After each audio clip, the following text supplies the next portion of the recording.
సోమేష్ కుమార్ ఆ కాలంలో చేసినటువంటి తప్పులేంటి, సోమేష్ కుమార్ వలన తెలంగాణ రాష్ట్రానికి జరిగినటువంటి అన్యాయం ఏంటో అడిగి తెలుసుకుందాం.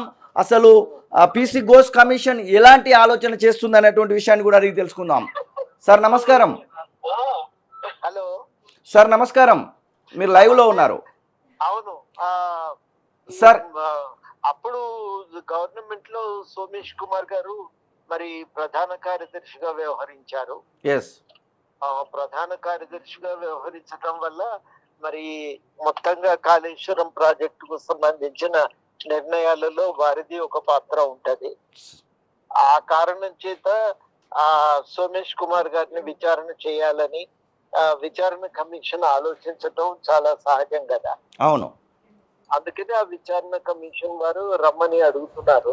ఆయన గతంలో ఇచ్చిన నోటీస్ కు స్పందించినట్టు, అందుకనే ఇంకా ఇప్పుడు నోటీసు జారీ చేసి విచారణ కమిషన్ కి అధికారం నోటీసు జారీ చేసి పిలిపించవచ్చు.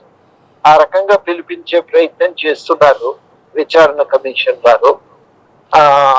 అందులో పెద్ద తప్పు పట్టవలసిందేమీ లేదు. విచారణ కమిషన్ మొత్తము సమాచారం అందజేస్తే దాని ఆధారంగా వాళ్ళు ఒక నిర్ధారణకు వస్తారు. అప్పుడు కానీ దానిపైన ఒక నిర్ణయం జరగదు. సార్ మీరు కూడా ఆ పీసీ ఘోష్ కమిషన్ ముందుకు వెళ్ళడం జరిగింది. మీకు సంబంధించినటువంటి పూర్తి స్థాయి నివేదికను కూడా ఇచ్చినటువంటి సందర్భం. మీ అంచనా ప్రకారం కాళేశ్వరం ప్రాజెక్టు విషయంలో ప్రభుత్వం తీసుకున్నటువంటి నిర్ణయం ఎట్లా కనబడతా ఉంది? కమిషన్ అడుగులు ఎలా అనిపిస్తా ఉన్నాయి? ఇప్పుడు కాళేశ్వరం ప్రాజెక్టు విషయంలో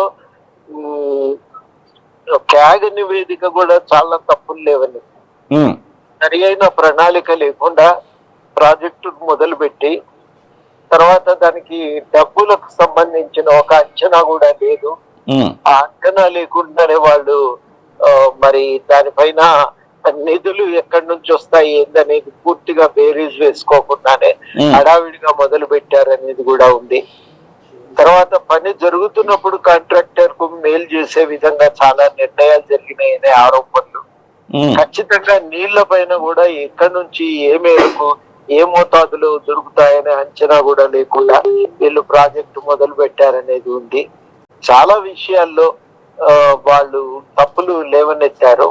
ఆ లేవనెత్తిన తప్పులకు సంబంధించి మరి అధికారులు వివరణ ఇవ్వాలి కదా. ఇవ్వకపోతే మరి దానికి విచారణ కమిషన్ అధికారులను తప్పు పట్టవలసిన పరిస్థితి ఉంటది. కాబట్టి దానికి వాళ్ళు బాధ్యత వహించి అధికారంలో ఉన్నారు, నిర్ణయాలలో వాళ్ళ పాత్ర ఉంది. కాబట్టి దానికి ఒక సమాధానం అయితే చెప్పాలి కదా. సమాధానం చెప్పమని నోటీసులు జారీ చేశారు. సమాధానం వివరణ కోసం వాళ్ళని పిలిచారు. అప్పుడు ఉన్నటువంటి ఏదైతే భారీ నీటిపారుదల శాఖ మంత్రి హరీష్ రావు అలాగే కేసీఆర్లను కూడా పిలుస్తారనేటువంటి వార్తలు వస్తూ ఉన్నాయి. నిజంగానే దానికి ఏమన్నా అవకాశం ఉంటుందంటారా? కమిషన్ ముందుకు వీరు అటెండ్ అవ్వాల్సినటువంటి అవకాశం ఏమైనా ఉందంటారా? ఉంటది కదా, అంటే వెళ్ళి వాస్తవాలు చెప్పాలి కదా. అప్పుడు బాధ్యత వహించిన సమాధానాలు చెప్పకపోతే మేము అడిగినాము, అప్పటికి వారి నుంచి వివరణ రాలేదు అని ఏకపక్షంగా ఒక నిర్ణయానికి రావడానికి అది అవకాశం ఉంటది. మరి కమిషన్ అనివార్యంగా కమిషన్ తను ఏకపక్షంగా ఒక నిర్ణయం తీసుకొని నిర్ధారణకు రావాల్సి ఉంటది. అవును, అది ఆ పరిస్థితి అది తలెత్తకూడదు. అంటే తప్పనిసరిగా కమిషన్ ముందుకు వీళ్ళు హాజరై వాస్తవాలు చెప్పాలి. వాస్తవాలు దాచిపెట్టడం, జవాబుదారీతనంతో వ్యవహరించకపోవటం పెద్ద నేరం కదండి. అవును, ఆ జవాబుదారీతనాన్ని వహించకపోవటం పట్ల వాళ్ళు తప్పకుండా నిర్ణయం తీసుకుంటారు, బాధ్యత వహించవలసి ఉంటారు. మీరు కూడా పలుమార్లు కాళేశ్వరం ప్రాజెక్టు వైపుగా వెళ్ళినటువంటి సందర్భాలు ఉన్నాయి, అరెస్టులు కూడా జరిగినటువంటి సందర్భాలు చూసాము. మల్లన్న సాగర్ లాంటి ప్రాంతాలకు వెళ్ళినప్పుడు అయితే పూర్తి స్థాయిలో పోలీస్ స్టేషన్లలోనే 2-3 రోజులు ఉంచినటువంటి సందర్భాలు కూడా ఉన్నాయి. మీ అంచనా ప్రకారము ఇప్పుడు ఉన్నటువంటి కాళేశ్వరం అసలు ఉపయోగానికి ఉంటుందా, లేదు అంటే అది నిరుపయోగంగానే వదిలేస్తే బాగుంటుంది అనుకుంటున్నారా? నా దృష్టిలో అయితే ఇప్పుడు కాళేశ్వరం ప్రాజెక్టు అది సమస్యాత్మకమైందే. సమస్యాత్మకమైందే. దాన్ని ఇప్పటికిప్పుడు మళ్ళీ పునరుద్ధరించడం కూడా అంత తొందరగా సాధ్యమయ్యే విషయం కాదు.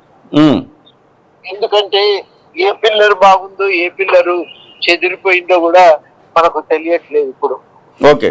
ఒకటొకటిగా 4-5 పిల్లర్లు ఇప్పటికి బాగా లేదు, కింద పునాది గట్టిగా లేదు, సరి కలిగేదాకా వాళ్ళు చెయ్యలేదు అని చెప్పి అంటా ఉన్నారు కదా. అవును అది సార్, ఇంకా ఫైనల్ గా మాట్లాడుకుంటే ఎన్ని కోట్ల మేర తెలంగాణ ప్రజలకు నష్టం జరిగింది అనుకోవచ్చు ఈ కాళేశ్వరం ప్రాజెక్టు వలన?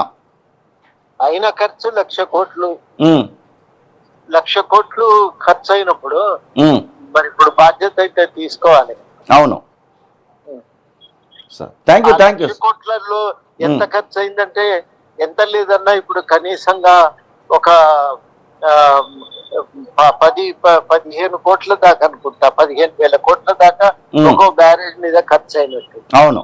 అదంతా కూడా వృధా అయినట్టే కదా ఇప్పుడు. ఉమ్, అది ఇవాళ కనబడుతున్న వాస్తవం. మరి దానికి ఆయన ఖర్చు ఇవాళ బూడిదలు పూసిన పన్నీరు, అది వృధా అవుతుంది. అవును. అది థ్యాంక్ యూ సార్.